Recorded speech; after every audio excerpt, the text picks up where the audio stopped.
Hey guys, तो आज मैं फिर से लेके आ गई हूँ आप सबके साथ एक छोटा सा ब्लॉग। तो आज मैं सुबह सुबह उठ के पढ़ने बैठ गई हूँ क्योंकि आज मुझे बहुत सारे काम है। जैसा कि मैंने अभी कल वाले ब्लॉग में आप सबको दिखाया था कि मैंने व्रत रखा था ऋषि पंचमी का, जिस चक्कर में मेरी दोपहर वाली स्टडी में बहुत ज्यादा मुझे डिस्टर्ब हो गया था। क्योंकि मेरा टाइमिंग मैंने सेट कर रखा कि मुझे 1 बजे पढ़ना है ही पढ़ना है हर कंडीशन में।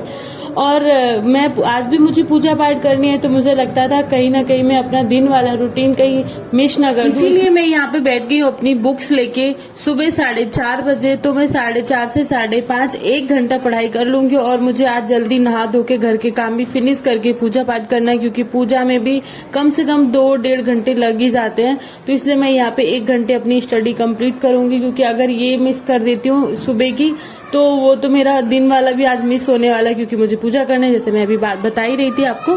तो यहाँ पे मैं अपने अभी लेके बैठी हूँ इंग्लिश। वैसे मैं इस टाइम जीके पढ़ती हूँ, लेकिन मैंने यहाँ पे इंग्लिश ले लिया क्योंकि मुझे दोपहर में जो पढ़ना होता है वो भी अभी कवर करना है। तो आधा घंटे तक मैं पढ़ लूंगी यहाँ पे इंग्लिश, और उसके बाद जीके भी पढ़ूंगी। तो वो देखती हूँ जीके आधा घंटा पढ़ूं या पौना घंटा, क्योंकि टाइम बहुत मतलब मैनेज करना आज का पूरा दिन ही, पूरा एकदम से दिन का 1-1 मिनट अपना सेट करना कि मुझे किस टाइम क्या करना है, क्योंकि आज बहुत ज्यादा एक्स्ट्रा काम है और बाहर भी जाना पड़ सकता है क्योंकि कुछ काम है। और देखते हैं क्या करते हैं, पूरा दिन का रूटीन मिलते रहेंगे। तो मतलब मॉर्निंग वाली स्टडी करना भी है ना, एक अपने आप में एक बहुत बड़ी चीज है। इस टाइम जो भी पढ़ते हैं ना बहुत ज्यादा इंटरेस्टिंग लगता है मुझे। बाकी सबको पता नहीं कि उनको इंटरेस्टेड लगता है कि नहीं, क्योंकि काफी लोगों को उठने में ही आलस आता है। मुझे भी आता था उठने में आलस अभी तक, लेकिन जब से मैंने सोचा कि नहीं अब उठना ही है, अगर ऐसे ही आलस करते रहेंगे तो कोई दूसरा हमें उठाने नहीं आएगा, कोई दूसरा हमें ये नहीं कहेगा तुम पढ़ लो बेटा और हम कुछ आराम कर लेते हैं, हम कुछ तुम्हारा काम कर देते हैं, मतलब आराम नहीं काम कर देते हैं। तो खुद मेहनत करनी पड़ेगी, खुद ही उठना पड़ेगा, तभी आप कुछ कर पाओगे। तो भाई ऐसे ही करना है तो भाई पढ़ना भी पड़ेगा और उठना भी पड़ेगा। तो यहाँ पे मैं आ गई हूँ अपनी सासू माँ जी के साथ नहा धो के पूजा पाठ करने के लिए। आज है संतान सप्तमी, और संतान सप्तमी का व्रत ये अपने बच्चों के लिए रखा जाता है। तो यहाँ पे मुझे आज पूरा दिन कुछ भी नहीं खाना है। आज मुझे बस मीठे पुआ बनाए जाते हैं, 7 पुआ। तो काफी लोग ये व्रत रखते भी हैं, शायद मैं भी रखती हूँ।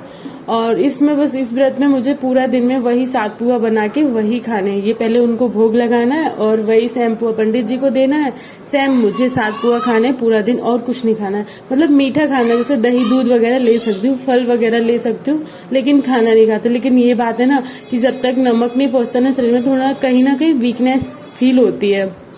तो देखते हैं। वैसे तो मैंने बहुत सारे व्रत रखे हैं, वैसे तो करवा चौथ भी रखती हूँ, तो पूरा दिन कुछ भी नहीं, पानी भी नहीं पीती हूँ, तब भी रख लेती हूँ। तो ये वाला तो रख ही लूंगी। तो मैं आज ये वाला व्रत पूरा दिन रखने वाली हूँ, और यहाँ पे मैं अपनी पूजा पाठ करूंगी। तो लाइफ ना बहुत ज्यादा स्ट्रगल वाली, आप या तो आपके पास 2 ऑप्शन है, या तो अपना आप ड्रीम छोड़ के आप मतलब कुछ मत करो, अपने घर के कामों में बिजी बने रहो और आप पढ़ाई वढ़ाई छोड़ दो, अपना ड्रीम को भूल जाओ इन घर के छोटे छोटे कामों की और छोटी सी वजह से, कि आपको बस घर के काम, आपको बस घर की में किचन संभालनी है, घर की छोटी छोटी जिम्मेदारियां संभालनी है। इसलिए अगर आप अपनी स्टडी छोड़ रहे हो, अपना ड्रीम छोड़ रहे हो, तो वो आपके ऊपर डिपेंड करता है कि आप क्या करना है। या तो आप अगर आप अभी मेहनत कर लोगे ना थोड़े टाइम तक, कि जैसे ये टाइम है, मतलब 5-6 साल बाद ये फिक्स तो है कि आप अपनी स्टडी करके, आप अपनी पढ़ाई करने के बाद आपके पास दूसरा गोल है, आपकी लाइफ में चेंजिंग आएगी।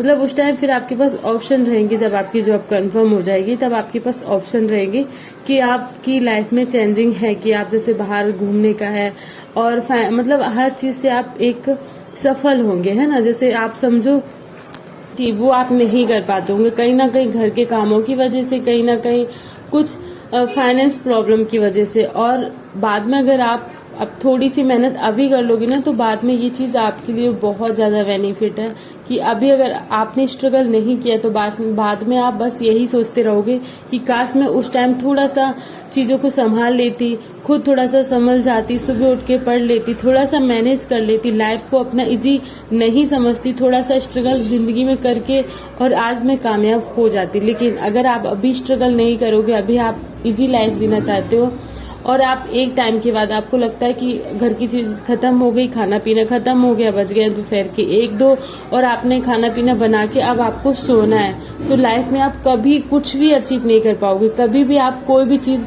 कोई बड़ा ड्रीम तो छोड़ो, छोटा सा ड्रीम भी अगर आप सोचोगे कि मुझे ये लेना है, मुझे ये करना है, मुझे यहाँ जाना है, मुझे ऐसे जाना है, मुझे ये चीज करनी है, तो वो आप कभी नहीं कर पाओगे जब तक आप अपना खुद नहीं कमाओगे। जब तक, मैं कहती हूँ ना कि लड़की को और कोई भी वुमेन है उसको एक अपने खुद पे डिपेंड होना चाहिए और अपनी मेहनत से कुछ ना कुछ जरूर करना चाहिए।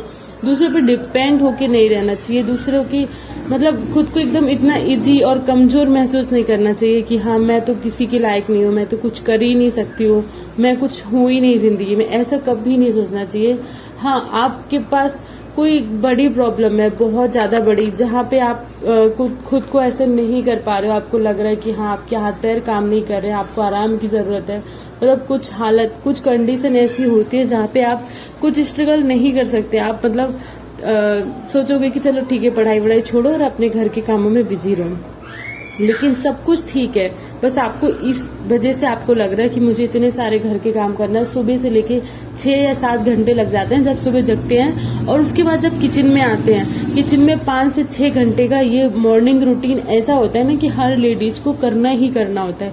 यहाँ पे कोई कॉम्प्रोमाइज नहीं चलेगा। यहाँ पे आपको डेली वाला मतलब वो पूरी लाइफ का रूटीन बन जाएगा। अभी आपको लग रहा है ये 5-6 घंटे मुझे पता ही नहीं चलता, कितनी सारी जिम्मेदारियां लाइफ में, तो ये ना पूरी लाइफ चलने वाली। अगर आप जब तक कोई स्ट्रगल नहीं करोगे, आप खुद के दम पे पढ़ाई नहीं करोगे, खुद के दम पे आपको नहीं, आप ऐसा करोगे कि मुझे उठ के पढ़ना है, मुझे टाइम से पढ़ना है, मुझे टाइम से बैठ के पढ़ना है, अगर आप ये सब नहीं करोगे तो आप कभी भी कुछ भी अचीव नहीं कर पाओगे। छोटी सी छोटी चीज के लिए भी आप बस दुखी रहोगे और आपको लगेगा कि काश मैं ये कर सकती, काश मैं ये थोड़ा सा पढ़ सकती, काश मैं इनके जैसा बन सकती, पर लेकिन ऐसा नहीं होता है। लेकिन आपको मेहनत खुद करनी होगी, तभी आपका सपोर्ट कोई दूसरा करेगा। तो मैं अपनी सारी पूरे दिन की पूजा पाठ सब कुछ खत्म करी, क्योंकि मुझे पता है मुझे वो चीज भी करनी है, क्योंकि फैमिली में रहेंगे तो बच्चे को भी संभालना है, बड़ों को भी संभालना है और खुद को भी संभालना है, खुद के हेल्थ इश्यूज को भी देखना है, खुद की मतलब जो भी प्रॉब्लम्स है उनको भी फेस करना है, घर में जो भी प्रॉब्लम्स आ रही है उनको भी फेस करना है। तब जाके अगर आप सच में पढ़ाई कर रहे हो तो ये ना एक बहुत बड़ा स्ट्रगल है, बहुत बड़ी मेहनत है जो हर कोई नहीं कर सकता। कुछ खास ही लोग होंगे जो ये चीज कर सकते हैं और खुद की मेहनत पे पढ़ाई करके। हाँ, बहुत से लोग आएंगे आपकी लाइफ में आपको डिमोटिवेट करने के लिए, आपको ऐसे कहने वाले कि मत करो, क्या होगा, इतने दिनों से कर रही हो, कौन सा घंटा उखाड़ लिया है। नहीं, उस टाइम आपको उनकी बातों पे ध्यान नहीं देना, खुद पे ध्यान देना और कंटिन्यू रखनी अपनी स्टडी को, कंटिन्यू रखना है अपनी सोच को। अगर आप अपनी सोच में ही डूब जाओगे, सोचो कि नहीं मैं नहीं कर पाऊंगी, रहने देते हैं, बस बहुत हुआ, आप घर की चीज़ों को संभाल लेते हैं और चीज़ें देख लेते हैं, तो फिर आप कभी कुछ नहीं कर पाओगे लाइफ में ना, आप बस एक कोने में पड़े रह जाओगे। तो इसलिए मैं यही कहूँगी, मैं यही सजेस्ट करूँगी, ठीक है, उठो गिरो, फिर उठो फिर गिरो, लेकिन पढ़ना कभी मत बंद करो।